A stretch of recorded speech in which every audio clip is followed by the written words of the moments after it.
Hey friends, just wanted to give a quick shout out and a huge thank you to all of you that have so generously given to support the podcast. Thanks for helping us keep the show going while also freeing us up to spend more time focusing on our campuses. If you'd like to support the show, you can send us an email. Our email is in the show notes, or you can visit campusministryleadership.com/support to give. Thank you so much again for your generosity, for helping us keep the show going. We love you guys so much. Welcome to the Campus Ministry Leadership Podcast, a resource for those serving Jesus on the world's most strategic mission field, the university campus. Here are your hosts, Andrew and Scroggins. Well, hello, friends. The coffee is brewed, and it is a beautiful day on Evangel University campus. That's right. We're on the one university in Missouri that doesn't have Chi Alpha. Yeah. So I'm out here. I'm doing RUI again. Because my wife is going to be an intern. Yes. And so I get to tag along. I'm the arm candy on this trip. Yes, it's pretty fun. RUI, for those of you who don't know and aren't in the Chi Alpha world, Reach the U. Institute. Yeah. Reach the U Institute. Yeah. Something that I did like 9 years ago. Yeah. And it was the same time you did it, right? We were both in the same class, right, Scroggins? That's right. That's right. Yes. We were. And Yeah. the funniest thing, you guys will never believe this, but Scroggins and I are incredible friends now. But during RUI, I was in that class, and you were acting up. You were being yourself, just acting crazy. And I was like, who is this guy? And why is he here? I cannot stand this guy. And then just like 6 months later, I met you. And we've been friends ever since. And I love you so much, man. And so crazy that we didn't even know each other, but we were both in that class. And now your wife's going through the class. And hopefully you've been just as disruptive to her class as you were to ours. No, I have a job out here. Dude, I remember I deserved every bit of that scorn because I remember sitting in there and they were talking about ways to build like cohesion and get your group to bond and stuff. And all the suggestions I thought were boring. You know, it's like play a board game or draw pictures together. And so I start piping up with my stupidity, you know, and I was like, throw gasoline on an open flame. Yeah. And, you started talking about throwing TVs off of stuff and blowing things up. Yeah. Absolutely. And then I think it was Weta Bradford, right? I don't know if she even listened to this, but I think it was Weta. And I remember at one point she's like, anyone else besides the guy that loves fire. That's what I remember. But hey, so the guy that gave me a job at RUI is actually my job at RUI is to get this guy some coffee. So I'm the coffee guy for our guest today. That's somewhat true. It's very true. I got you one cup so far. You're going to go buy books tomorrow, though. That's pretty fun. Yeah, that's great. Yeah. Alex, thank you so much for being on the podcast. It's a pleasure to be back. Thank you guys so much for having me again. I think we said last time that you're like, every time you come on, our downloads skyrocket. So just... It's because people think you're talking to the Yankee. That's right. That's right. That's right. But, we'll do whatever works. Thank you. In one of the busiest seasons of your whole year, you have decided to, and you've been so gracious to come on the podcast. We're so grateful for that, man.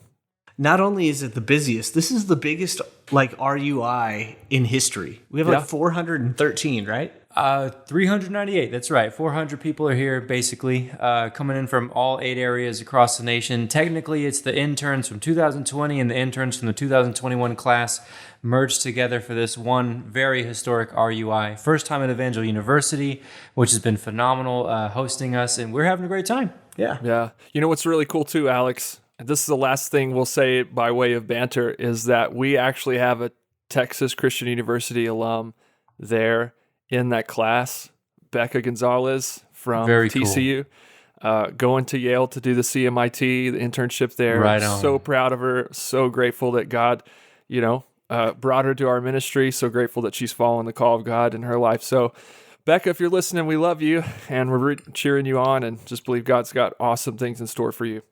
That's awesome, man. From good hands and to good hands. Thank you, Lord. Amen.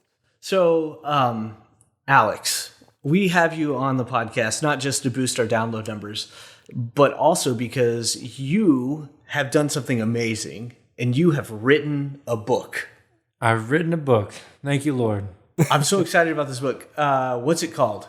It's called Real Devotion, with the subtitle of Discovering the Unfamiliar Whys Behind the Familiar Whats of the Gospel.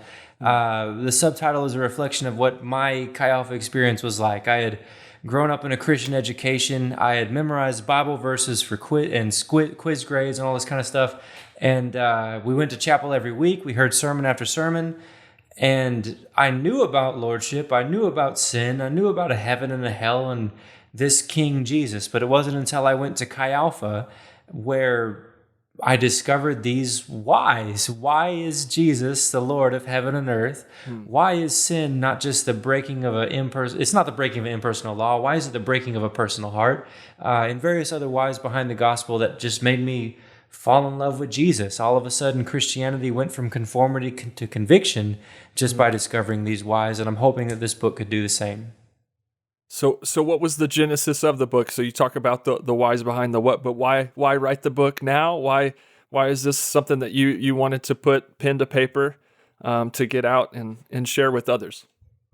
There's a few reasons. Our mission here as the national training director and the training team is to try to cultivate a common culture across uncommon campuses, something that you cannot do without language, you know.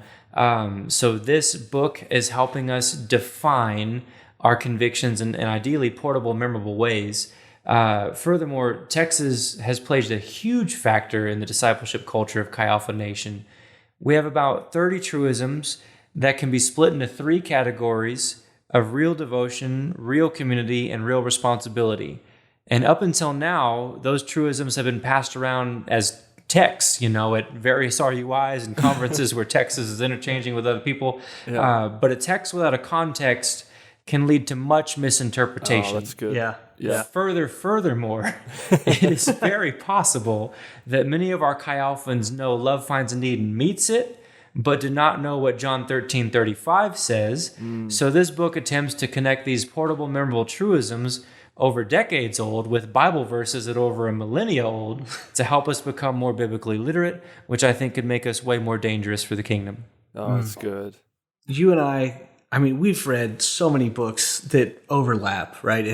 And we have such a love affair with these ODGs. You already mentioned C.S. Lewis, F.W. Borum, right? Amazing men. Why are you writing a book? Like, why is it timely to write a book now? Like, why? Yeah. You see what I'm saying? Like, are you trying to become an ODG? Is that what's eventually happening? he will die. So, I mean, at least he wrote something down, right?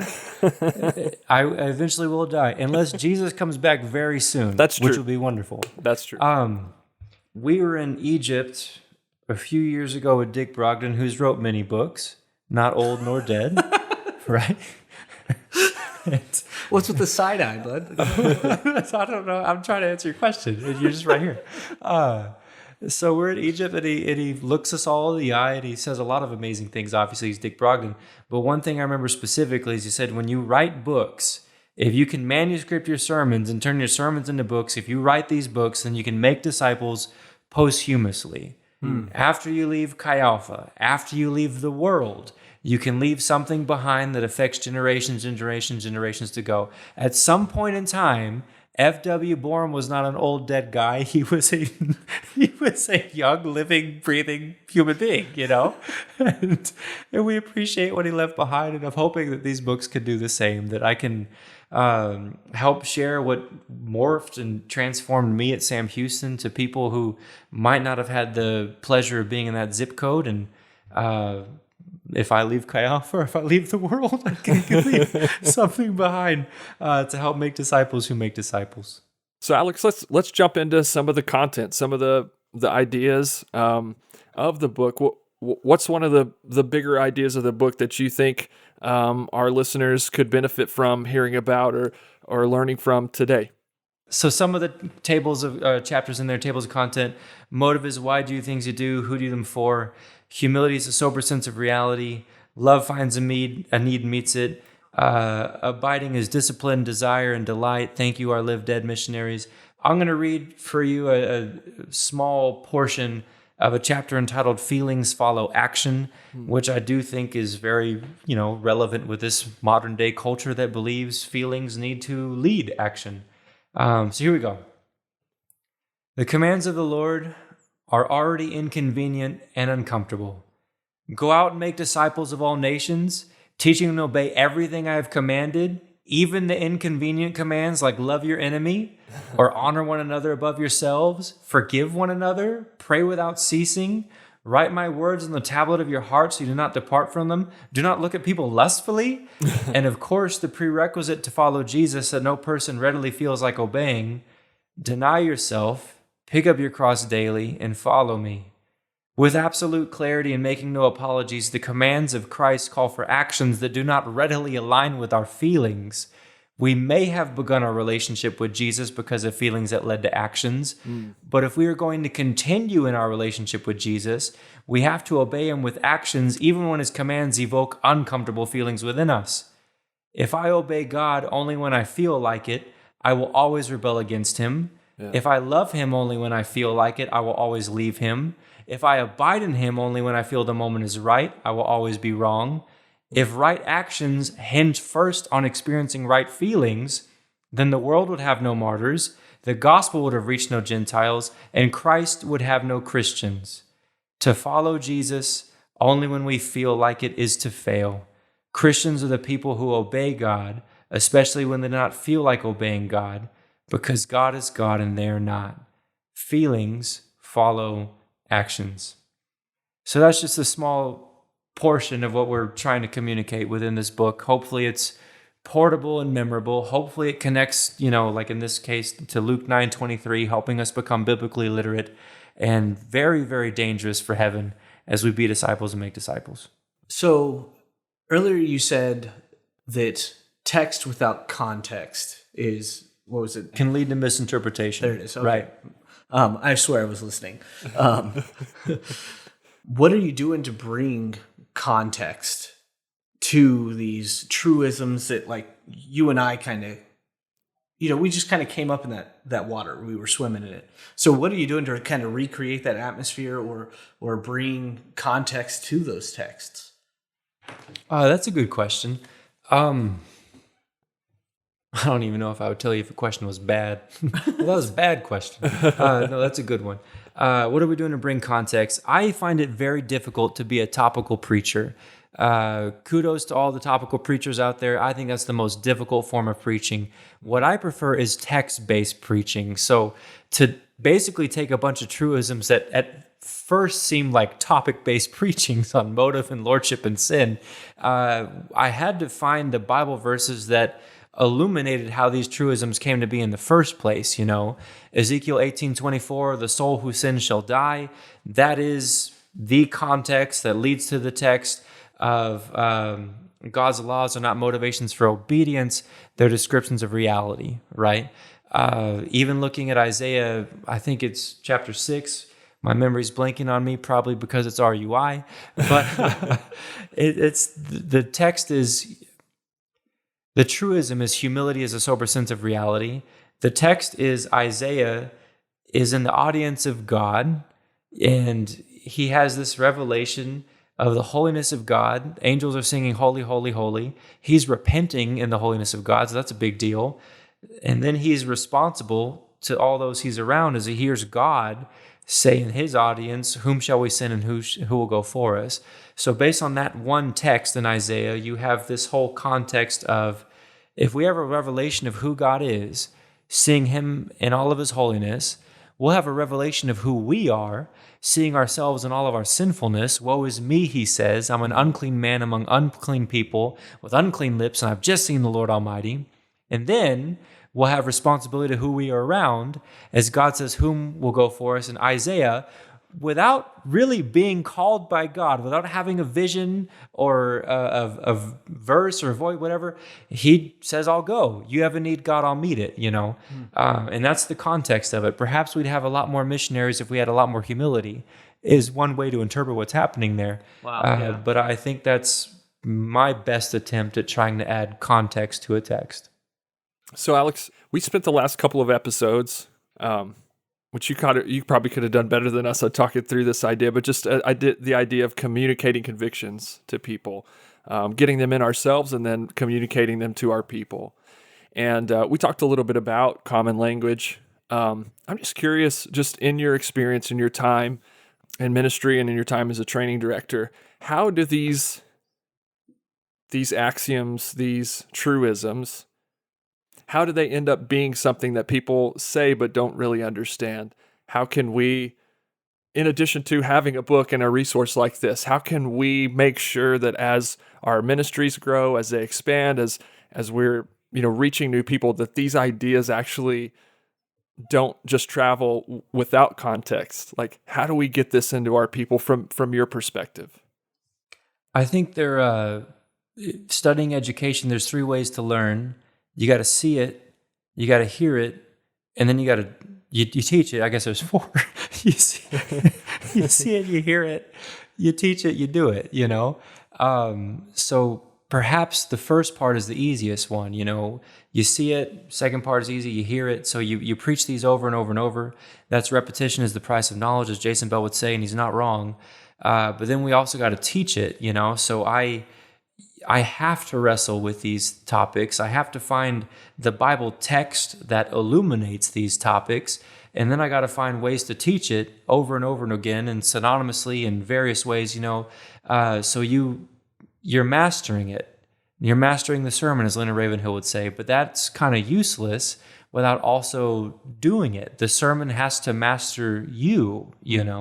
Anyone could read on prayer and then preach on prayer, but that's radically different than actually praying. Yeah. Leonard Ravenhill talks about this basically his entire book, Why Revival Tarries, is, hey, you need to pray more, and here's how, or here's why. And I think it's almost word for word he says in there, like, you could read another book on prayer, or you can close this one and just spend extravagant time with Jesus for an hour. Yeah. And that's what we got to do with this book, with any book.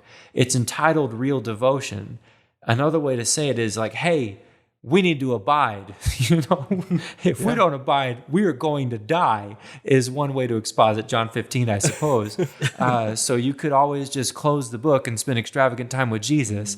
And this book is meant to not make you read more of this book. It's meant to make you pick up the Bible some more. It's meant to make you find quiet time to be with Jesus. It's meant to make you read the Bible outside of sermon slides, to worship without a worship band, to pray outside of a prayer meeting. And if this stuff is missing within our Christianity, we have to fix it.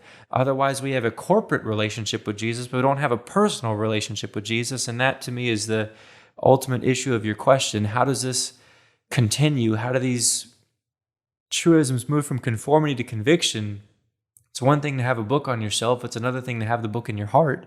Yeah. And it's not going to go in your heart unless you're reading it over and over and over and just doing what it says, It's that whole Winky Pratney illustration of the pastor who went to a church on Sunday, preached an amazing sermon. God responded. The elders freak out. Yay, we have a great pastor. Then he preaches the same sermon Sunday night, and everyone's like, oh, this is wonderful. We love encores. This is great, And then he preaches the same sermon Wednesday, and all the elders are like, whoa, whoa, whoa, whoa. Is this record broken? What's happening here? If he does it a 4th time, we'll call him on it. And the next Sunday happens, and he preaches the exact same sermon that he did Wednesday and Sunday night and Sunday morning, so 4 sermons in a row. So the elders pull him over and say, Pastor, that's a great sermon. I'm kind of bored of it now. Do you have any other sermons? He says, oh, of course I do. But until you've done the first thing I've told you to do, I'm not going to tell you the next thing to do. And that, I think, is how we move from conformity to conviction. What is the last thing Jesus told us to do? Let's go do that. This book says pray. Well, let me close it and pray, And hopefully we'll have that. That's good. I think it is sometimes easy to stop at, well, I heard back to me what I've said, without looking through and seeing through and like having even the relational connection to our leaders, to our staff, the people that actually know the people that are further down the line in discipleship and know whether or not it's not just something being said, but it's something being expressed in their lives, like that they're really living it. So I love that idea, that moving from conformity to conviction, like that you're actually doing what it is that you are responsible to do. I love that. That's right. I know you mentioned the idea of feelings follow actions, but in your time as training director and as you've kind of seen the needs that we have throughout the nation, and I know you could say, well, it's different for everyone, but is there another one of those that you would just say, man, if our movement can grab a hold of this is lacking, this would be something that we would want to shore up? That's a good question. I'm going to give you a truism that's not in the Book of Real Devotion. But All right. But it's in the Book of Real Community that I'm working for. It'll be in the next book. Yeah. Okay. It's about 30% done. Yeah. And the goal is to have it done before the end of the year and publish it next year. Okay. We have a truism says it's healthy to bow. It's healthy to bow. And I think this means numerous things, without a doubt. It means if Jesus asks you to do something, you don't do it begrudgingly. You love the Lord. It's an old rugged cross, yes, but there's a wonderful Easter morning on the other side. Yeah. And the Lord's not wanting to call people to misery. You know what I mean? That's not our God. He's very good. So I think it's healthy to bow as that. Let's obey Jesus, but not begrudgingly, not depressed. What depressed Christian is going to win someone into the kingdom? You know what I mean? Yeah. Those guys got to go home, go to bed. Basically, so that's one meaning of it, I think another meaning of it is David repenting for tearing Saul's robe, not repaying evil for evil, or as Gene Edwards says, don't throw spears back. That's, phenomenal. And I think that's what it's healthy to bow can also mean is I'm not going to hurt you. I'm not going to repay evil for evil. But I also think what we might be missing in Chi Alpha, I call it candor and carefulness. I've heard Stephanie Chappelle wisely say we have a lot of honor, but we don't have much honesty. And those two got to go together. And I think a way of interpreting it's healthy to bow is the relationship of Prophet Nathan and King David. And you guys know the story as soon as I say those names. Yeah. King David stole another man's wife, and then he stole another man's life. He killed him. Yeah. And he covered it up, and seemingly everything is fine. And then God speaks to the prophet, and the prophet has an option. I don't know how he got the word from God, what vision, what dream, how who knows. But Nathanael said, I have a word of knowledge for the king. That's pretty terrifying in and of itself, I have a word of knowledge for the person in charge. How many Chi Alpha missionaries on this call are listening right now, and you know that you have a word of knowledge for someone who's in charge of you, who's important, who revered, whatever it might be. And a lot of us tend to think, let's be the sons of Noah and just cover up sin and live happily ever after. And that's not how that story goes at all. Right. So I don't know why we do that. But Nathanael and David, that's not how it goes. Nathan, I don't know how long he wrestles with this word of knowledge, but he walks into the king's office. The king highly trusts him. That's why they're speaking face to face. And Nathan says, I have a story for you. And I'm just going to break it down briefly, but there's a rich man who had a visitor come in, and instead of killing one of his own sheep, he goes to the poor man, steals a sheep, kills it, and serves it to his visitor. And King David gets outraged. How dare a rich man who has much take from a poor man who has nothing? And of course, Prophet Nathan looks him in the eye and says, but David, you are the man. And that's terrifying to say that to the king. But what happens next is nothing short of remarkable. He repents. He weeps. I don't know if he took off his crown. I don't know if he got off of his throne. But the prophet Nathan didn't throw a spear at him. He wasn't repaying evil for evil. He was simply saying, King David, you have been a spear thrower now. What you ran from, you just threw, and you killed a man, and this was wrong. And that is not just honor, that's honesty. Because what Nathan is doing is he's saying you have sinned. And I think what a lot of us do in Chi Alpha, in the assemblies of God, in ministry, we see sin and we don't address it. We have the rhetoric of valuing people's future over their feelings, but we have the reality of valuing their feelings over their future by not saying a word. And when we don't address sin, our silence speaks more than our words do. And to not say something is wrong is to only help people be convinced that their wrong is actually right. Do you know what I mean? Yeah. What good parent would not tell their kids, don't touch the hot stove? Yeah. What good brother would not tell their brother or sister, like, hey, you're going to die if you continue to do this? And that's, I think, missing in a lot of ministry. Chi Alpha, Assembly of God, all of it. We need to learn that it's healthy to bow means don't repay evil for evil, don't throw spears, but also if someone else throws spears, you should privately tell them they're a spear thrower and they need to stop. Someone's going to die. two people, technically, the one hit by the spear and the one throwing the spear are going to die. And so I think that's it's healthy to bow. And I think we need to understand that and be responsible to that. Have a culture of honor, yes, but also honesty. A culture of carefulness, but also candor. They can live together. Can I drill down a little bit more there? Because in this context, in the context that I'm in, I'm likely to be the David rather than the Nathan, right? I'm the senior leader on my campus. So what does the disposition of a senior leader need to be able to receive and welcome that kind of honesty and not just hide behind the culture of honor? Yeah, where's that difference between like criticism and then the prophetic word? You know what I mean? Sure. Because during COVID, I don't know about you, Andrew, but I got a lot of criticism. You know what I mean? Like, I had people leave because we were wearing masks, and I had people leave because we weren't wearing masks, you know, or whatever, you know, like we're meeting at all, and they get mad. Right. So was one of those a word from God, or was that just criticism? Yes. Yeah. What you're getting at there, because that's a really good distinction. It's kind of a two-part question, so now it's just totally confusing, I'm sure, but how does the person that feels like there's something happening there, how do they discern that this is God and something I need to lean into, or it's just simply criticism, I'm unhappy? And I'm speaking specifically about like staff, because we're going to get criticism from students and people in our ministry. It's just going to happen. Sure. But then how does that leader position themselves to be able to receive that kind of thing in your experience? Those are very good questions. And I know that I'm talking about it's healthy to bow and saying, yes, don't repay evil for evil. Yes, don't throw spears. But yes, also say, hey, you can't throw spears either, you know. Biblically speaking, that process of rebuke or correcting a leader, that's difficult to do. That's strange. That's weird. And the more I think about it, the more I'm so impressed with Nathan.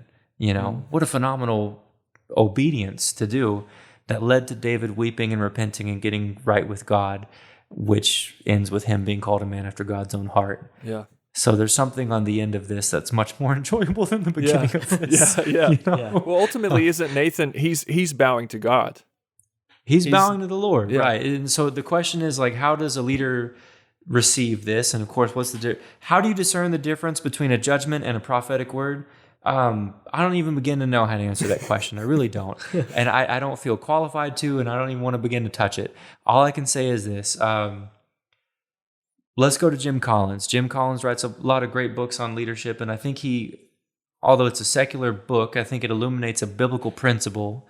When things are going right, you look out the window and say, look at what these people are doing. What wonderful people I work with. When things are going wrong, you look in the mirror and you say, what do I need to do better? And when any criticism comes, whether it's criticism or maybe it's a prophetic word, I don't know. Perhaps the Lord will help us discern, but I want to at least look in the mirror and say, God, what can I do about this? You know, I remember being told one time that my sermons did not have enough Jesus in them. That was the direct word for word quote. My sermons did not have enough Jesus in them. And at this point in time, I was like, well, I just got back from RUI teaching it, you know, so maybe they do have enough Jesus in them. So it's my first pompous reply to myself and my human nature. But then I looked in the mirror and I was like, what, Lord, do my sermons have enough Jesus in you? And I began to analyze my messages and like, you know what, Lord, I think this was good preaching. This was good preaching. This sermon's good preaching. Now that sermon's moralism. Now here's another moralism one. Here seems like a self-help thing. How do I present you in every single text? And then I read Tim Keller's book, Preaching, and he talks about preaching Jesus every time. And then he shows you how to actually do it. And then my eyes became open to the reality that Jesus is the hero of the Bible and he's everywhere. Jesus is the true older son who gave up his inheritance to us who spoiled it so we can sit at the table of God, the Father again, you know.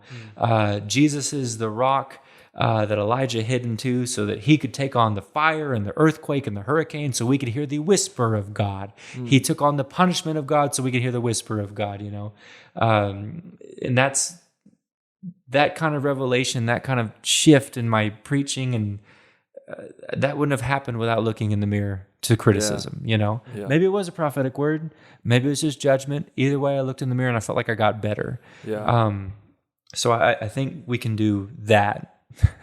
Yeah, it requires humility to just say, I don't like to hear that right now, but I'm going to withhold my judgment. I'm going to withhold the you're an idiot. I'm going to withhold the I've been doing this a lot longer than you, and like actually take it to God. Actually, yeah. To take it to the Lord, and we're talking about humility. This is easier said than done. Yeah, absolutely. Out of all the things the Bible tells us to do, God opposes the proud but gives grace to the humble. A lot of times, like, well, do you really have to oppose me right now? I feel I prefer to be more proud. Right. Is that right? And the answer is no. But I think it's healthy for all of us, directors, staff, whomever you might be. Let's just take a step back and do an honest evaluation of, the world in the realm of eternity. Every platform is very small. No matter how many people we think know our name, we're talking about a world here. So every platform is very small. Every position truly is hilariously impotent. Like, no matter how much power you think you have, there's always someone who has more. And no matter how much power you have, you're going to inevitably resign or retire. Someone's going to replace you and then change a lot of what you did. Yeah. So power's hilarious because it's not real, right? It's incredibly temporary. And then James tells us that all of our names are forgettable vapors, here one day and gone the next. Alex Rodriguez wrote a book. So what? Very few Chi Alpha people are going to listen to it, read it. Some that read it are not going to like it. Some that are not going to like it, they're even going to tell people you shouldn't even buy this, right?